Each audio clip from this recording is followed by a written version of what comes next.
Welcome to the Casual Dance Teachers Podcast. I'm your host, Maya. No matter who, what, or when you teach, I'm here to share all my best tips and tools, along with real and practical conversations with fellow dance educators to help you be the very best dance teacher you can be. Let's talk about it. Hi, everyone. Thank you so much for being here. We are getting right to the end of season 2 of the Casual Dance Teachers podcast. And when today's guest reached out to me and told me what she does, what she specializes in, and what she wanted to share with my listeners, I thought that would be a perfect way to start to wrap up this season with some words of wisdom that are really geared more towards dance studio owners, to be honest. And if you've been listening to the show, you've heard me say this before. I try to keep things really focused on that casual dance teacher, the one that's not running the show, not writing the paychecks, but just showing up and trying to do our best for our students. There's lots of great little tidbits in here for us casual dance teachers. So if that describes you, I would recommend that you stick around. There's going to be lots of good stuff for you to be aware of and be looking for within your job as a casual dance teacher. But there's also a lot in here for the dance studio owner, the dance business owner, about how to make sure that we are building up and maintaining relationships with the casual dance teacher. So we're not contributing to burnout. We're not contributing to the high turnover that occurs within this industry among the more casual dance teachers and even very serious full-time career dance teachers. Before we get into that discussion, I want to introduce today's fantastic guest, Kelly Groves. Kelly is a nationally recognized business strategist and dance industry consultant, and she specializes in delivering high-level consulting and strategic advisory services to empower dance business owners to optimize every facet of their business.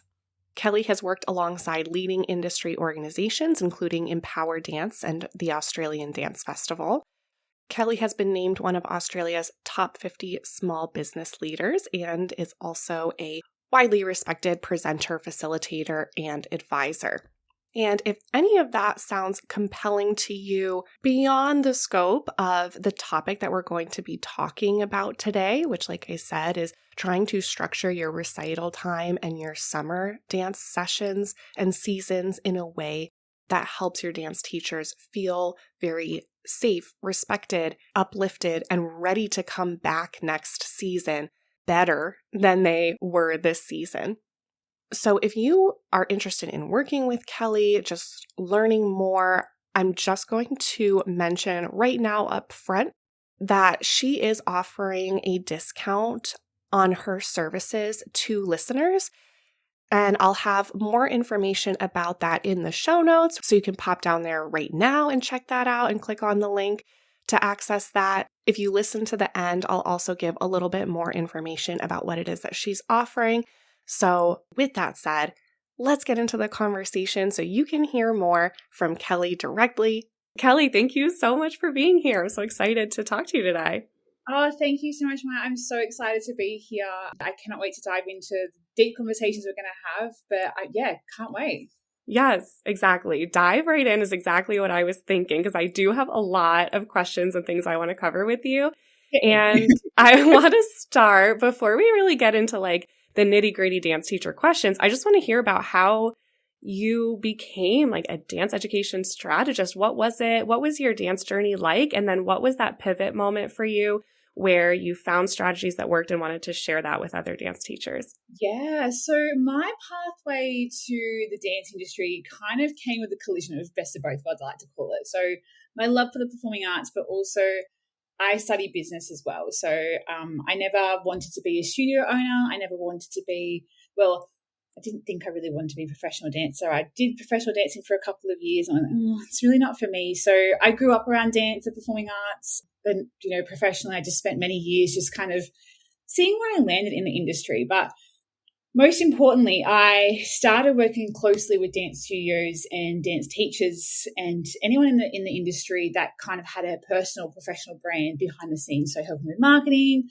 enrollment systems if you're a studio owner, operations, growth strategy, all those kinds of things, because it became really clear to me really quickly that most people in our industry are phenomenal at what they do. Like, they are incredible, either dancers, choreographers, studio owners, whatever it may be, but no one ever actually teaches them how to run a business. So for me, it was like, okay, the dance industry is super unique, right? It's emotional, it's community driven, it's creative, but it's also incredibly, I'd say, complex to operate successfully. Yeah. So I found myself kind of naturally stepping into the space of translating that business strategy into something that actually works inside our industry. So really taking what I knew from a business perspective and literally colliding it with incredible, people that wanted to really learn and push their personal brand or professional brand in a way that hadn't really been done before, hadn't really been challenged before. So over the past decade, I've worked with tons and tons of industry professionals in so many facets across Australia and internationally as well, just to help them build sustainable businesses. Mm-hmm. There's so much, obviously, that we could get into there, as you said. One thing that really struck me when you first reached out to me is how you were talking about and I'm sorry if I'm maybe misquoting you here, but in my mind, this is what it sounded like, that you're really passionate about systems that will prevent dance teacher burnout and allow for growth and like long-term strategic partnerships with dance teachers. And I think that's so important. That really speaks to what the podcast is all about. So I want to start with really focusing on that. And especially right now, like as we're recording, we're getting into what's typically that recital season, where I just think there's so much burnout that can happen in recital. And then also right after that, there can be this huge come down. For me as a dance teacher, there was always kind of a summer break or a summer lull. I know that's not everybody's experience. And I think a lot of dance teachers might also struggle with that, where there is energy and excitement and hype around recital time, and then it goes away and they might question, what supports are there for me in this season? So I want to talk about both of those things, but let's start with that recital season.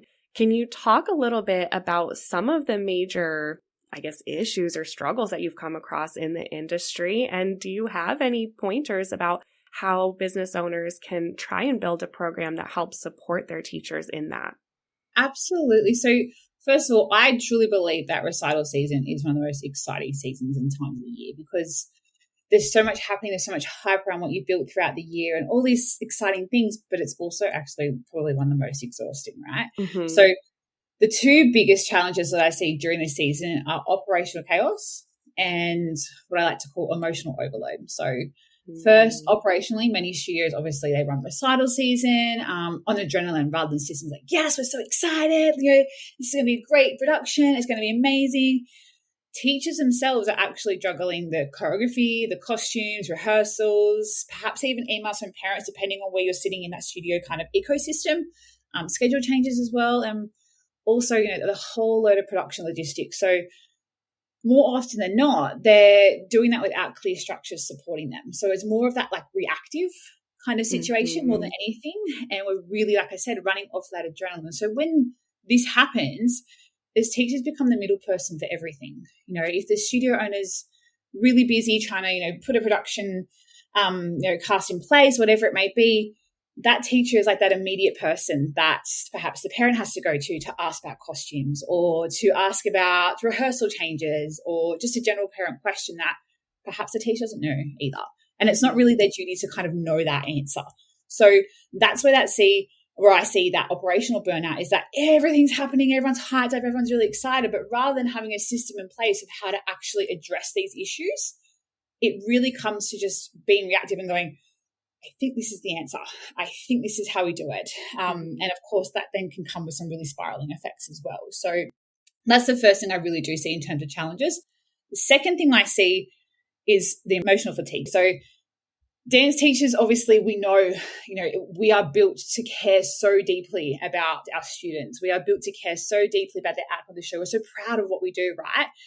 And we want it to be perfect. But when those expectations are set so high, but your systems are weak, teachers actually end up absorbing that stress from every direction. So, it can come from the students, it can come from the parents, it can come from in that internal studio leadership as well. when we are really kind of analyzing this, we move into the off season or the summer period and the challenge shifts completely. So instead of that overwhelm, we suddenly see the uncertainty and disconnection. Like we've kind of been needed for so long in the chaos amongst all the, all the adrenaline, but then we're kind of not. And it really just, like you said before, it just kind of becomes like a really sharp come down. And teachers often don't know what the next season looks like, what their role is, even if it's secure, Here in Australia, a lot of studios, we kind of go through like growth stages as well in that off season.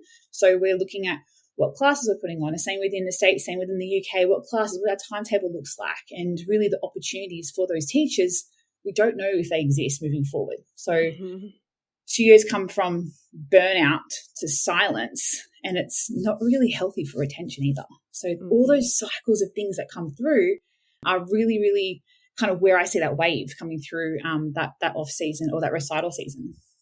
Okay. Yes, I see that too. I'll start by circling back to just this one word that you said, and I thought, I wonder if she has more to say about that, which is analyzing what goes on. Do you have and I'm like queuing you up for like a sales pitch or something, which is fine. I honestly don't know, but do you have a process for analyzing? Like if I'm a studio owner or maybe I don't even have anyone working under me, I'm just running a program, whatever the case is, that I can step back and analyze where my weak spots within those systems are?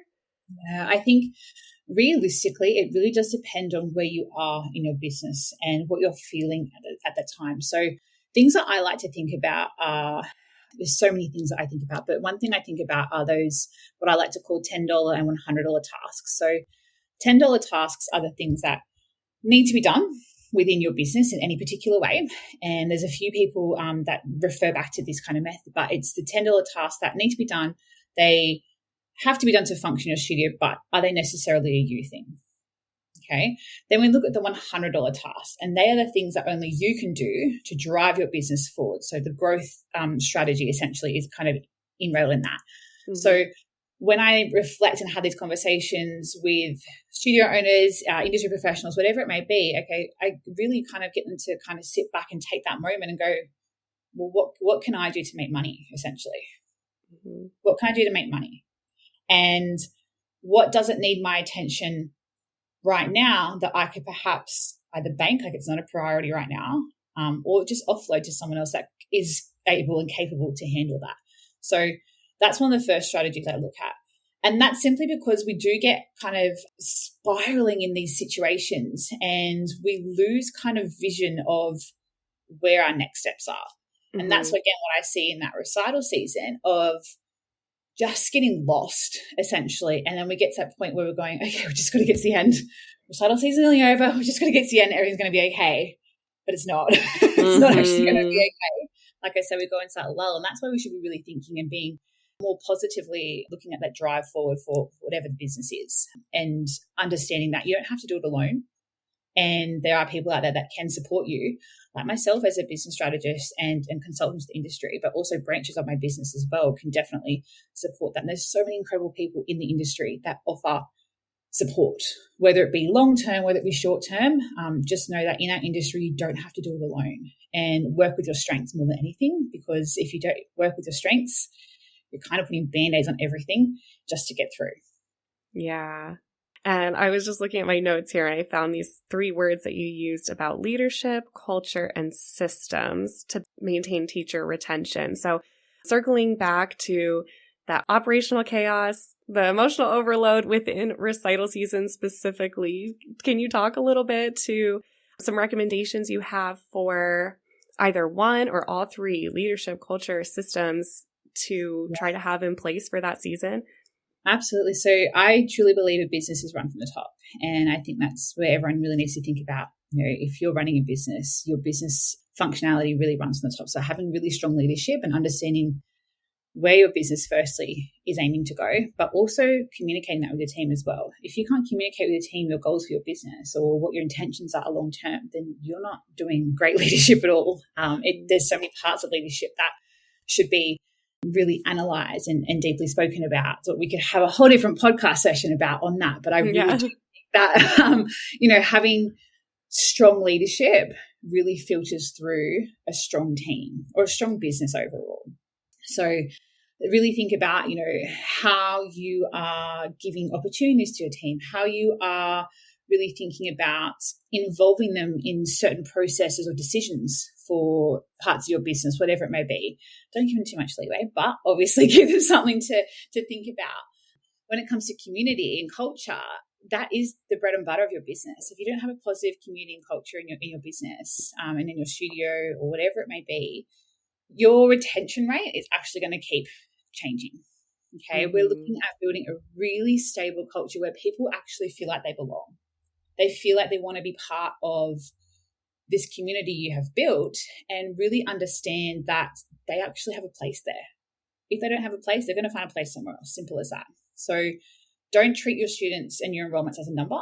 Treat them as someone or a viable long-term asset for your business. Yeah. So having been through so many different recital seasons in various different communities, I can think of a million examples of that for sure. And like I said, in my experience, I know everyone's summer looks different, especially for those that are doing it as a career versus I've always been a casual dance teacher and I kind of have that luxury of stepping away in the summer. I think it's probably a lot harder if that is your livelihood and the summer is very up in the air. So I know you talked a little bit about that, like the lack of communication can be a big issue. Can you talk about the flip side of that? What are some really great structures that you've seen or really great ways that you've seen studios support their teachers through that season to make sure that they're retaining them into the next dance season as well? Yeah, definitely. Well, first of all, just communicate with them. Check in with them. Thank them for a great recital to begin with. This is a perfect time to really keep your team in touch and engaged more than anything. Just because recital season's finished doesn't mean that they're finished or, your duty of, I would say duty of care, but it is more just, your duty of building a responsible business. And I use that really firmly, a responsible business, to make sure that your team are feeling the love more than anything. Unfortunately, many studios, they unintentionally disappear during that time. And teachers, again, they finish their recital, everyone goes on holidays, and then the communication doesn't start again until classes resume. This is the perfect time to be doing some off-season training. Invest in your teachers, invest in your studio to really create support for them long term. No matter if they are casual, no matter if they are, permanent, whatever it may be, you should be meeting with your teachers and reflect on what worked, what didn't work, and what they'd like to improve on the next year as well, because that can actually help you in terms of growth as a business overall. So that kind of brings me into even professional development, like I mentioned before. It's a perfect time to invest in teacher growth. So workshops, training, leadership development, there's plenty of curriculum and planning out there as well that can support with that. But my thing is, when teachers feel like they're growing professionally, they stay longer. Yeah. Realistically, they stay longer because they feel invested and they feel like that they aren't just a number. They're there as part of the business. And I think that really brings out that clarity as well, because teachers want to know what the future looks like. They really do. And if those details aren't finalized or at least being communicated of what plans are, that confidence kind of drops as well. So don't be that studio owner or that program director who just goes, wipes their hand, goes, yeah, okay, recital's done. See you next year. Maybe. We don't really know. I haven't played yet. So more than anything, have a plan, communicate with teachers and invest in them in the off season. It just makes sense. Don't let them feel like they're kind of on the edge about whether or not they have a job, because they could potentially go find another studio to work for that has this already in place and you've lost a really great teacher. So it really is about, teachers feeling valued and supported and part of that bigger vision. But retention is really about the money alone. They want to feel valued. That's so funny that you say that, because of course in my mind I'm going, The money, because everyone Right. always wants to ask about the money. Yeah. So I am going to ask you this. I don't know, maybe it's a little touchy, but as far as the $10 task versus $100 task concept, which I love that. And I'm curious, when you talk about investing in teachers, do you have some investments in staff that you think would be considered more of like $100 investment? For example, the professional development. It sounds like that is really valuable. You see that leading to retention down the road. Are there any things that you see studio owners maybe investing in, thinking, oh, like I'll give them, $1 an hour raise or something, and that's actually doesn't do anything for retention, doesn't help? That would be more in that like $10 bucket where it's not as much value for what you're giving. Yeah, absolutely. Like, I think you just kind of hit the nail on the head there. Whereas, yeah, pay rise is great. We all love a pay rise, right? But is that pay rise being justified with feeling the value with being part of the studio? So just because you're giving a teacher a pay rise, is it because you want them to stay? Or is it because you actually are invested in them long term? There's a really big difference. So when I say, do you want them to stay? It's like you have no other tap teacher that you can get a hold of to cover the classes next year. Or are you investing in them to go to teacher training in a particular syllabus? Are you giving them that pay rise because they've now done this extra qualification or whatever it may be? So there's a really big difference of understanding the value behind the money and actually what the money means to someone, if that makes sense. Mm-hmm. So if I am a dance teacher that's looking for a new studio, let's say, or looking to get into the industry, do you have any tips from your point of view, like what you should look for that would be like green flags that this place has a great studio culture, leadership, etc.? Absolutely. So I would be firstly looking at, actually there's a few things I'd firstly be looking at, but let's just do like a broader perspective. I would look at the community. Okay, so I wouldn't even be looking at reputation. Like, reputation is a slightly different thing. Okay, when we look at community, like, do we have really positive vibes? Like, when you walk into the foyer or whatever it may be, do you feel like really good about being there? Like, what's the kind of vibe you get?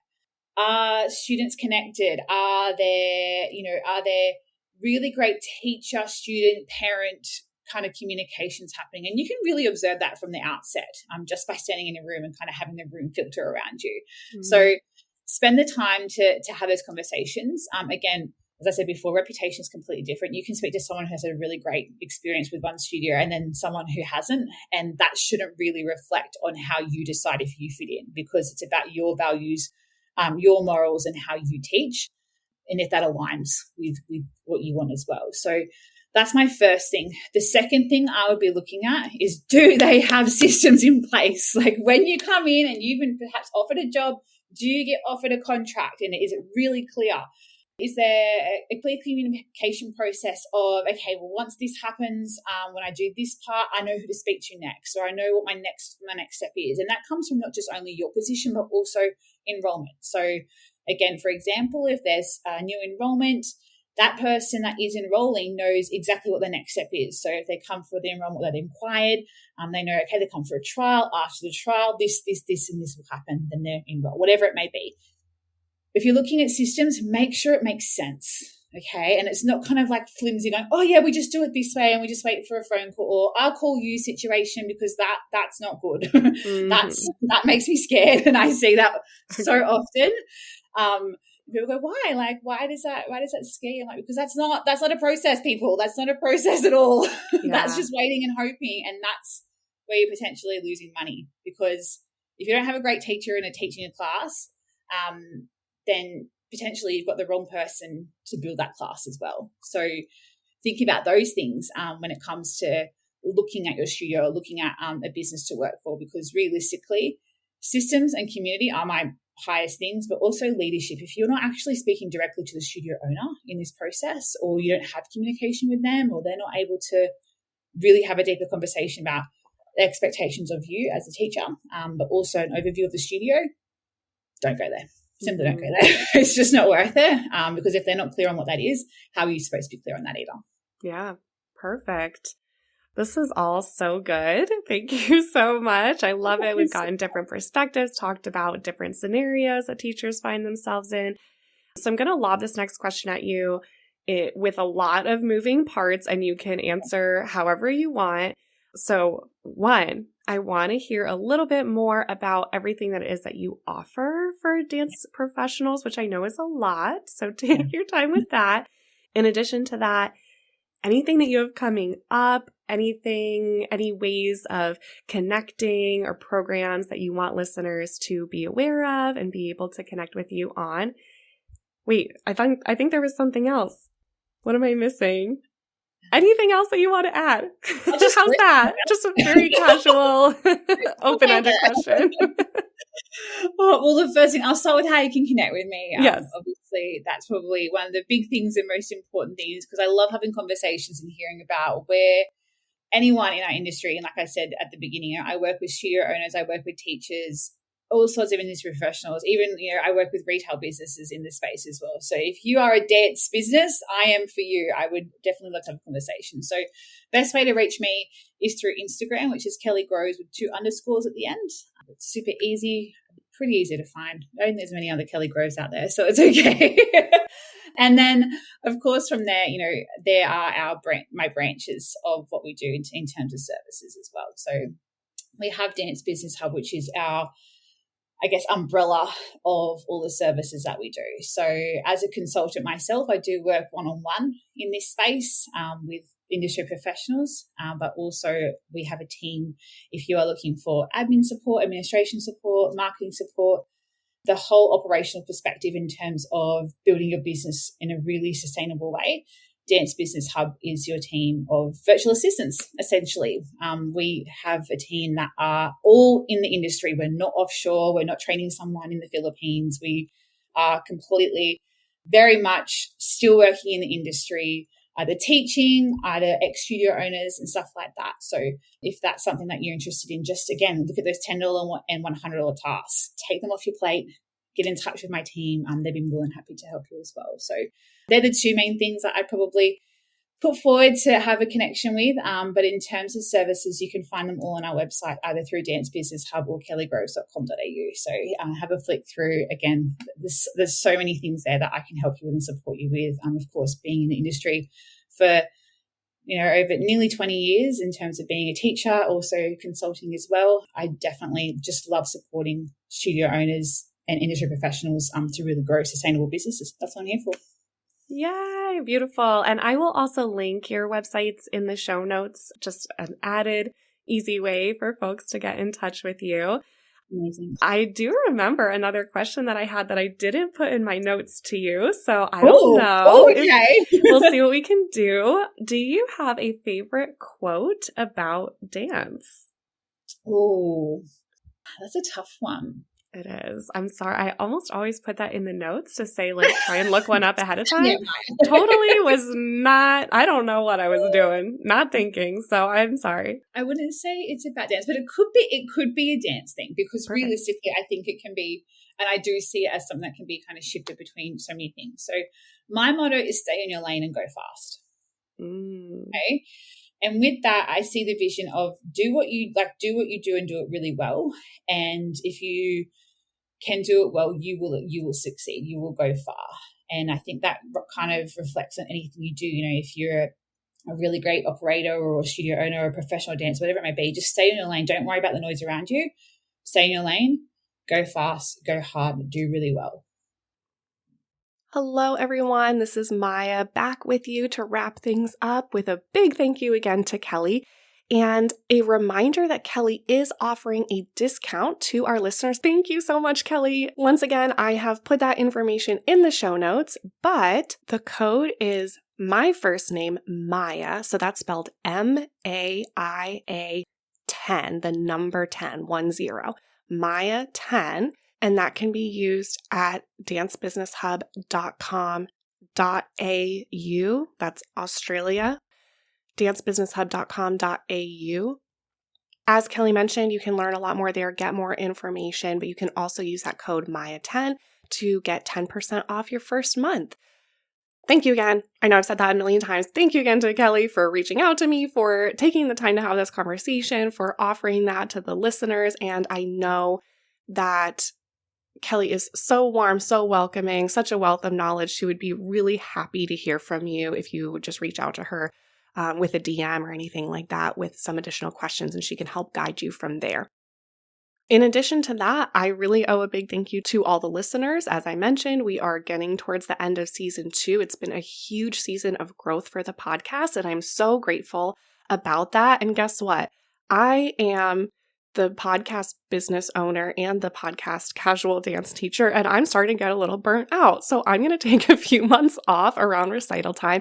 And I am really looking forward to coming back for season 3 feeling refreshed and rejuvenated. But this was a good reminder for me too, even though I'm a one-woman show here, about some of the things that I should be doing with that sort of recovery time and making a very clear plan and communicating with myself what my goals are for the future season. So really excited about that. Thank you so much to everybody listening. Remember that during the time that I'm not publishing new episodes, which there will be a couple more episodes coming, but like I said, we are starting to get to the end of this season. But anytime that I don't publish a new episode, there's still information being exchanged and happening in the Casual Dance Teachers Network on Facebook. So make sure to join that group if you are able. And you can also follow me on Instagram at the Casual Dance Teachers Podcast. Thank you so much, everybody. Talk to you soon.